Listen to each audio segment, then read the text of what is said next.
So it's pretty cold out right now, but we're gonna try to go over some basic sit, stay, and recall as well as place with Boomer over here. First thing we're gonna need to do, since he's a little shy and apprehensive of things, is try to get him familiar and comfortable with the placement mat. And you can really use anything. He's really comfortable with his bed and crate.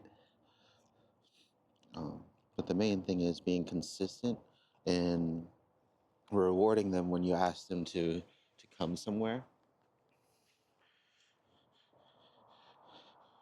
as well as, you know, um, how you prompt them also.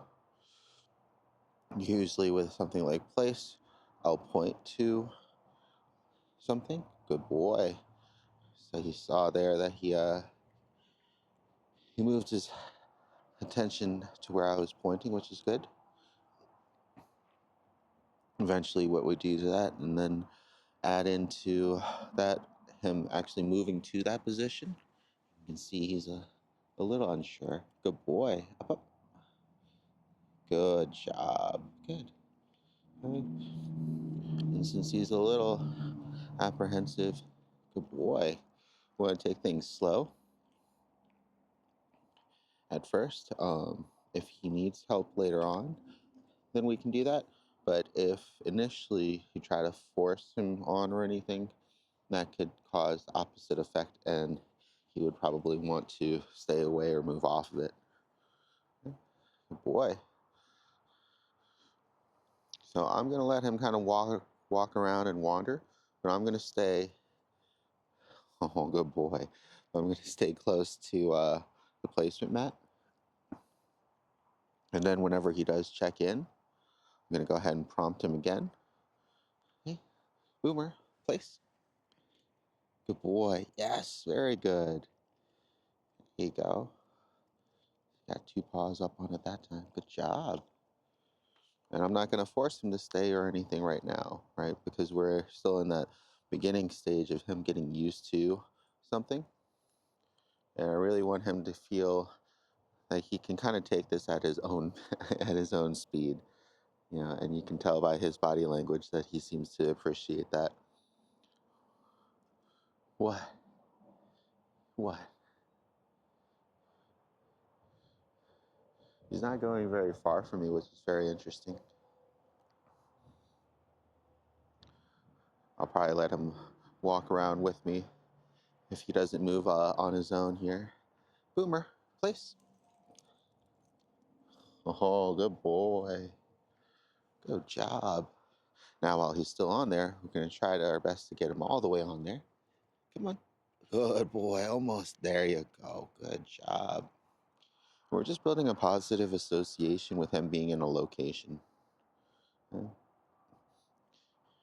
using the elevated bed right now just because it's a little bit easier to carry around. But something like a towel or his bed, just something you don't mind taking outside and getting dirty, works well. Usually with like agility equipment kits, they have those squares that are just plastic. And then I've also used hula hoops too. Those are pretty good. Um, but it just helps at first to have a physical boundary. And the elevated bed, especially right now in the cold, helps to get him off of the cold ground to sit. Good boy, good job. So now that we've gotten him to this point, we're going to ask him to stay. Good boy. All right, Boomer, come. Yes, good job. Yeah.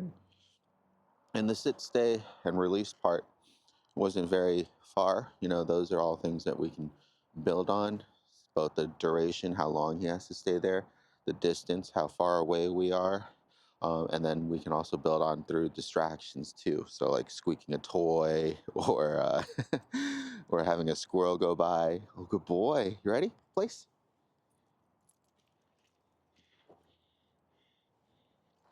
Yes, all the way up. You got it. Come on. You got it. Good boy. So now, sit. Good job. There you go. So now that he's kind of made that forward progress, We want to try not to move backwards in any of the steps if possible. If he needs to, then that's fine, but we want to try to encourage him all the way. Good boy. Wait. Wait. Good. Wait. I'm just resetting him with the wait command. Okay, Boomer, come. Good job. There you go. Good boy. Okay, so just starting things off really nice and easy with him. And then a good thing to do, especially when you're working on things like sit and wait, is actually the time that he gets in between to kind of run around and explore. Because that can definitely help make it so it's easier for him to stay still for an extended period of time if he actually gets the breaks that you give him to kind of move around, as opposed to him kind of giving his own breaks. And I'm a little bit tangled up right now. Hopefully we can undo this with one hand.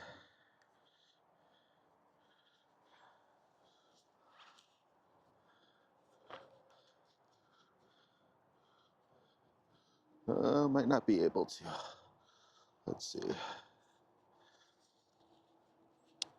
So pros and cons, of course, of using a longer lead is that it is a lot easier to get tangled up as well. But it gives him the opportunity to kind of move around a little bit more before the leash tension hits in. I also like with pups that this one in particular has both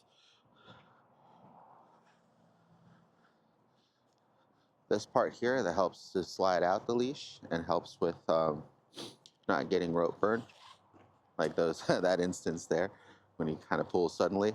Gives me something that I can easily grip the leash on.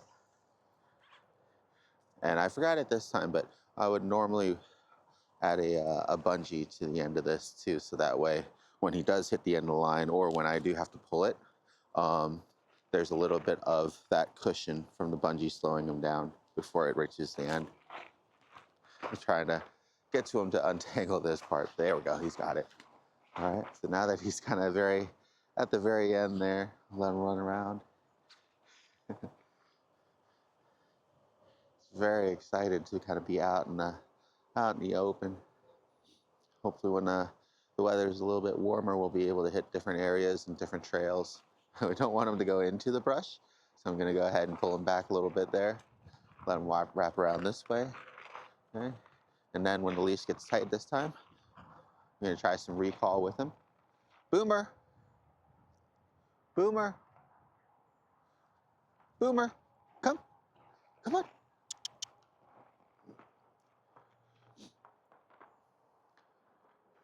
Can't go over there. Come here, Boomer. Come.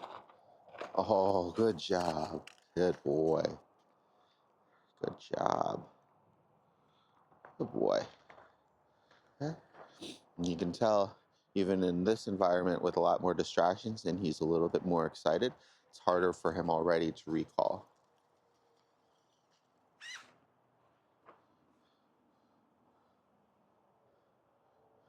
Try again. Boomer. Boomer, come. Oh, good boy. Good boy. Come here. Good job, big guy. Good boy. Good job. Good boy. All right. Come on, let's go. This way. Trying to keep him excited and trying to follow me. Good boy. Come, touch. Yes, good job. See if he needs to. Yeah, there you go.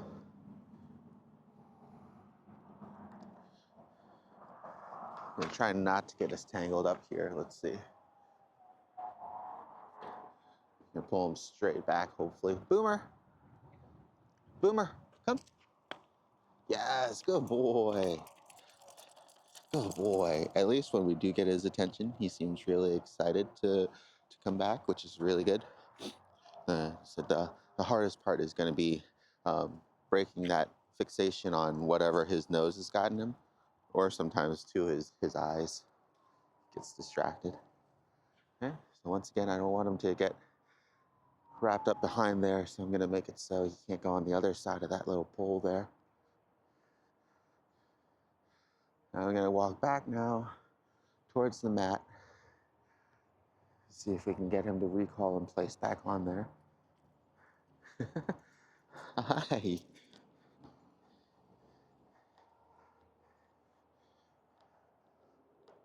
It's always good to see them excited during training, right? And happy. Boy. So let's see how much of this is stick or stuck. Don't want him to get tangled around the cars. Oh, we might have. There we go. Boomer. Boomer. Come on, bud. Come. Come on. Come. Place. Yes, good boy. Place. Come on. Yes, good boy. All the way. You got it. Come on. All the way. You got it. You got it. Come on. Up. All the way. Good boy. Come. There you go. Come on. You got it. Good boy. And sit. Good job. Good boy.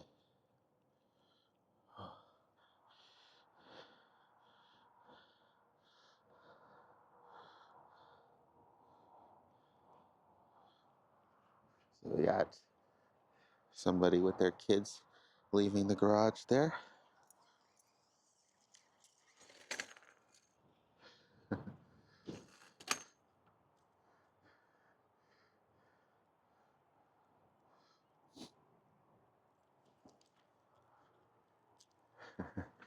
Very excited to come here.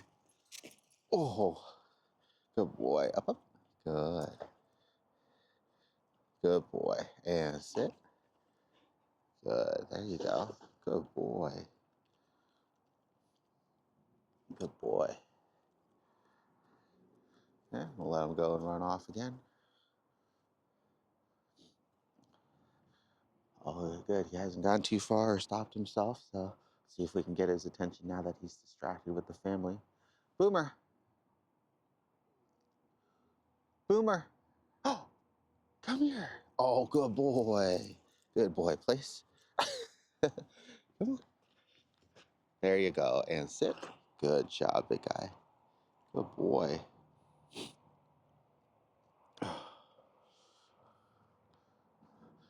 Good boy. Stay. Perfect. Stay. Yes, good. That's what I'm looking for is when I ask him to stay, that he redirects his focus back onto me because that is what will help him to actually stay, right? If he's just paying attention to the kids or another dog or something else, he's more likely to break. Boomer. Yes, good boy. Oh, oh, oh. Getting distracted still. And that's another good way to practice his name too. Gonna probably add in some collar work this afternoon. After another round or two of this practice, because it's really cold out today. I'm gonna just do 30-minute sessions, both for his sake and mine. Give him some time to warm back up inside while working with Heine and her walking, and then we'll swap back out again. Good boy, Boomer. Yes, there you go. Good job.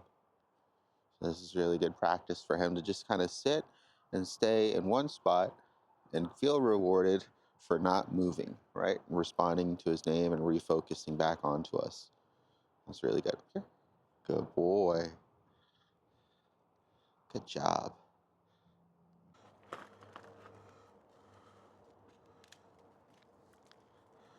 All right, so we're back out with Mr. Boomer here.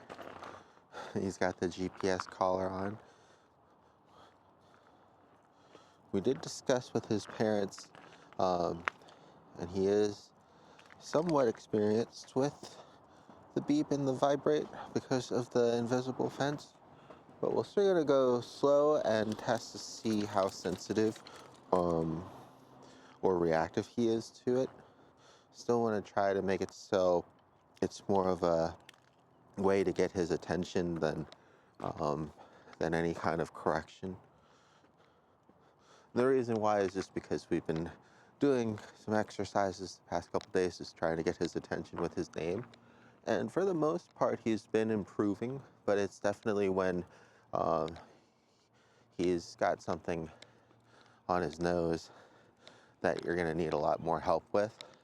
And sometimes just having something either closer as a tone that they've built a positive association with, or something physical like a vibration or static that they just can't ignore as easily as something audible.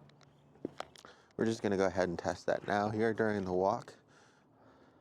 And in the beginning too, I'll add some leash pressure to see if that helps with him, with it making a little bit more impact for him. And then we also have treats too to try to reward him. Okay, so he sees a pup down that way, gets a little excited. It's very interesting because he seems excited from a distance, but then when he closes the gap, he usually kind of drops off in interest with dogs. And his apprehension kind of kicks in a little bit. All right, so we're going to start off with just the tone. And when I tone, I'm going to go ahead and do a hard change in direction to add in the leash pressure and a U-turn for the first couple times. And then afterwards, we'll see if that helps. We'll combine it with his name too, if necessary. Okay. So there's a pup here that's barking. It's got his attention a little bit. He's starting to pull a little bit. So, Boomer, come. Good boy, come. Yes. He jumped there too. And that was just the tone as well.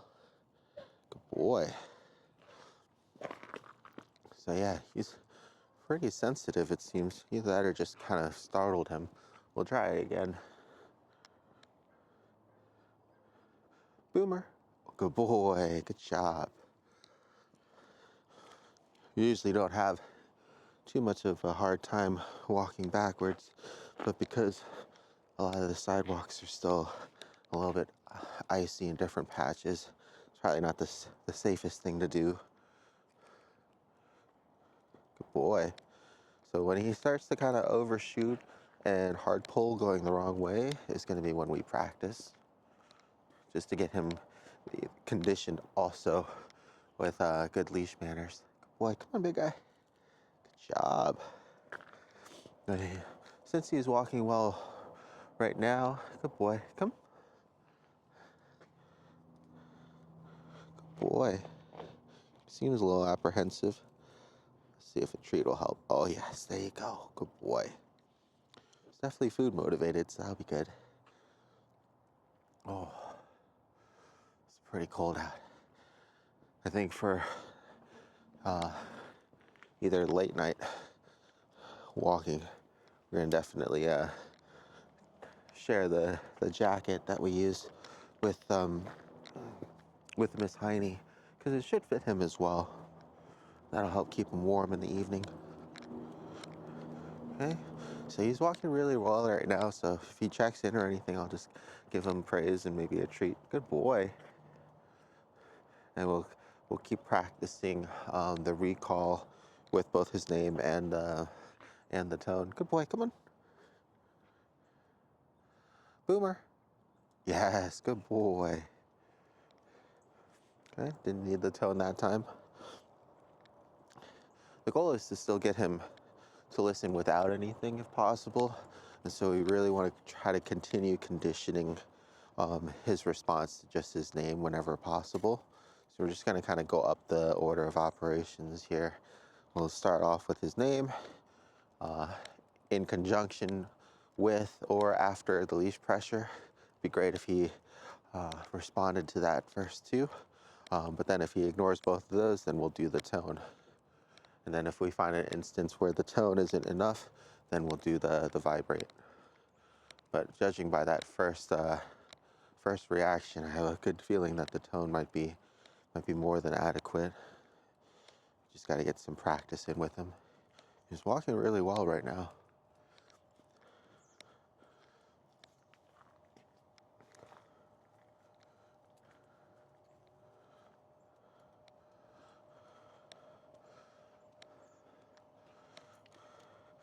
It's really dark out early, and then it gets even colder when the sun sets. So trying to get in as much outdoor work with both pups in today as possible.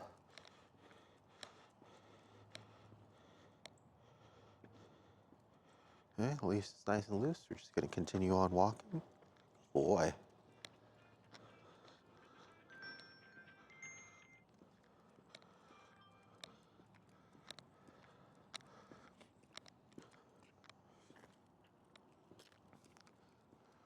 Good boy. Good job.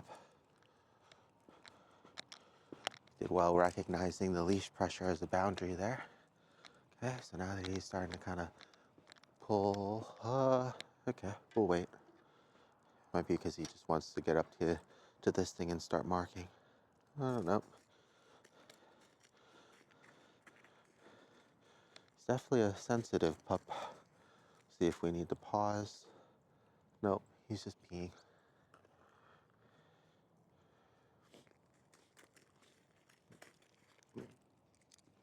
Okay.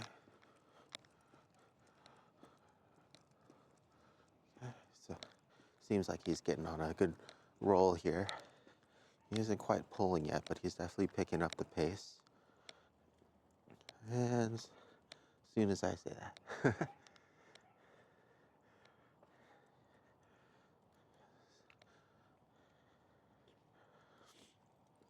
Okay.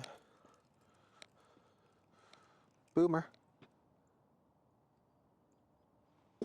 Boomer. Oh my goodness, good boy. It's okay. Yeah, so with Boomer here, I think we're going to definitely keep it on just the tone for sure to get his attention. Good boy. And over time, we'll try to make a positive connection with it. He's very reactive to the tone, and so that's kind of indicative, especially if he's used to it from either prior collar conditioning or like a wireless fence.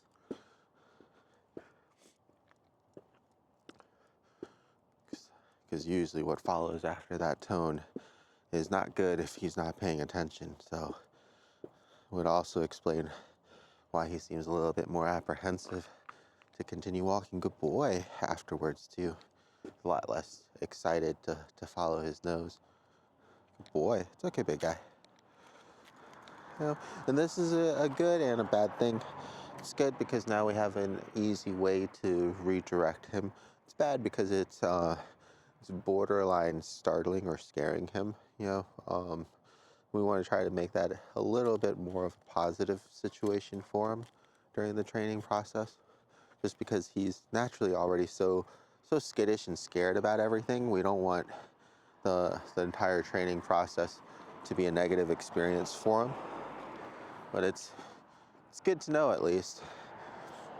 His parents already have a tracking collar on him, so I might try my GPS tracking collar as well, because that one has training functions built in, just like a beep and vibrate. And if he's this sensitive to just the beep, then you won't need anything like a static for him. This is very interesting because he's very good at ignoring his name when he's got a scent on, but he's definitely not going to be ignoring that tone anytime soon. A loud thud. Do some name conditioning while we're out here still. Working with him slowly inside with his guarding behaviors too. He's a little bit less sensitive now with pups eating around him, which is good. I have both of the other dogs, Bull's pretty much right next to him. It's only when one of them kind of, if he's still eating, and usually he is because he tends to eat a little bit slower, and then they move into his space, is when he's going to react. But I've gotten it so he doesn't react by guarding his space for him and moving the other dog away. So some of it is just going to be on the pup's end, kind of just to help the other dogs be respectful of the other siblings' personal space when they're eating. You know, we still want to do our best to get him as used to as possible sharing food and space and resources with other pups. But sometimes it's going to be like a balance of the two. Here he's, good boy, come. Good job. He was distracted there, but was able to listen just off of the beep, or not even the beep, but just off of the recall there. How you doing? We'll want to be careful because since he's having a higher value treat, if they go on this way. How you doing? Come on, big guy. You can enjoy your treat over here. Oh.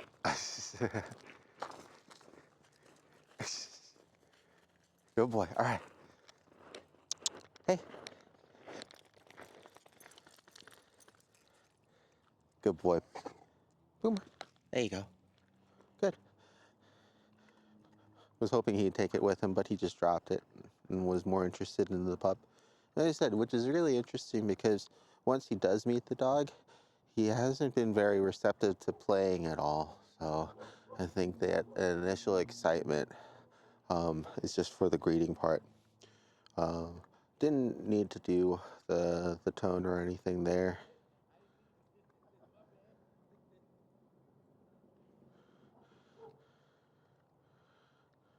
But wanted to just be careful just because I know that he was enjoying something and the other dog was still coming quickly towards us. So.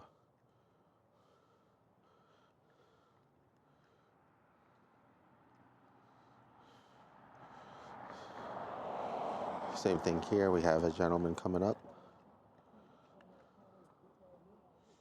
I gave him a higher value treat, so it's going to take a little bit longer to finish up and chew.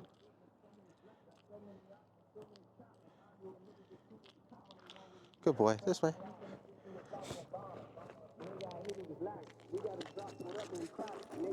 Good boy.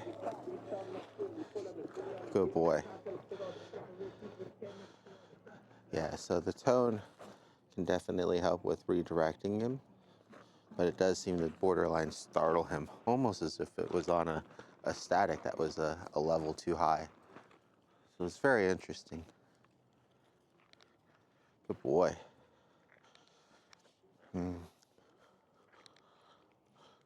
What I might do in this case, and I've done it before with pups that are either had a bad experience or just too sensitive to these things, is I'll hold the collar or I'll wear it around my belt.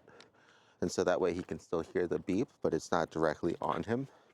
And then when we get him to recall back for a reward, he can start building a new or a positive association with the association he already has with whatever training and conditioning that he's had prior with the equipment. But he is extremely sensitive. Good boy. We live near the Quantico base, so if he does kind of stop and randomly look around, I'm not sure if the mic is picking it up, but there's some cannon shots or loud thunderous booms sometimes that happen randomly here. It definitely gets his attention. Doesn't spook him too much, which is good, all things considering, but it definitely gets his attention. Good boy. Come on, big guy. Good boy.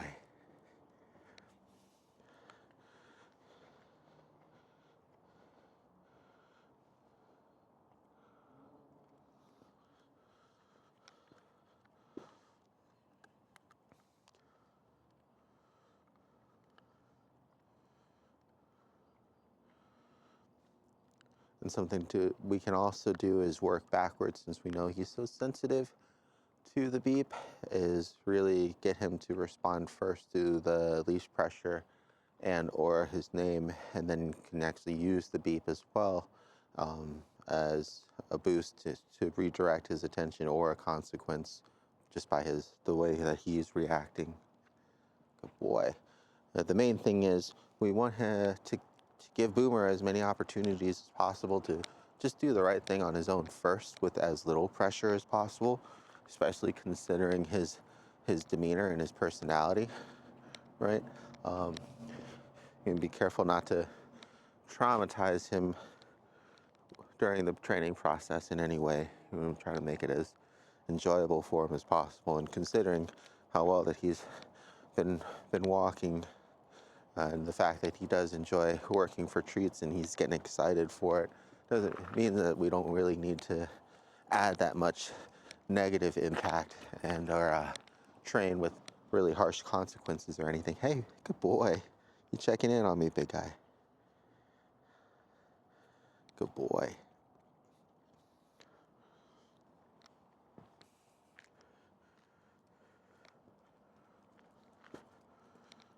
All right. You excited? Come on. Excited?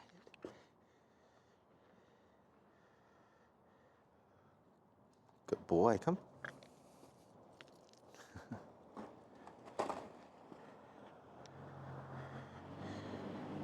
Boomer, come. Good boy.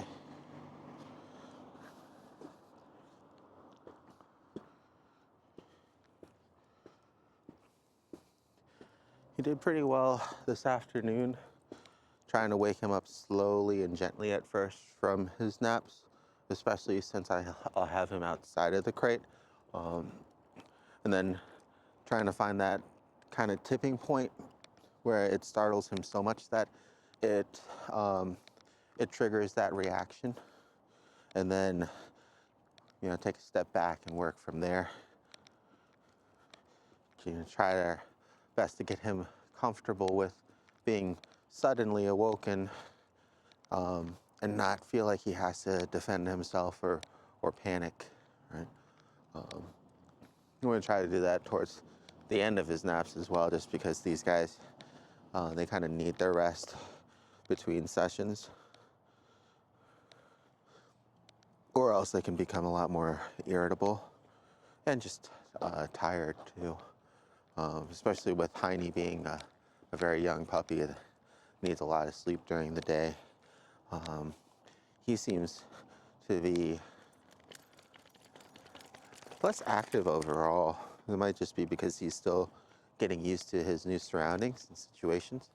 But yeah, he's still definitely building up his confidence in the area.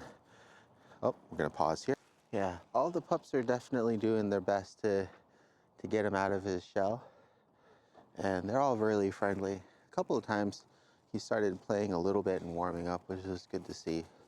But it definitely is taking him a little bit while longer than the other pups.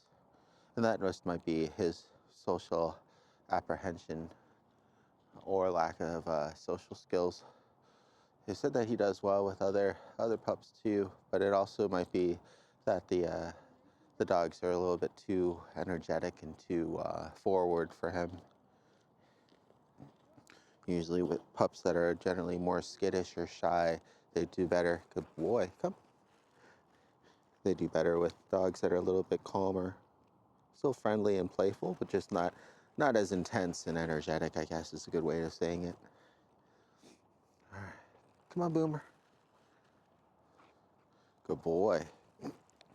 Starting to get dark out, so we're gonna go ahead, throw his trash away, and then put away the camera. I'll give him a second to warm up, do another round with our boy, or with our girl Heine, and then we'll do the jacket.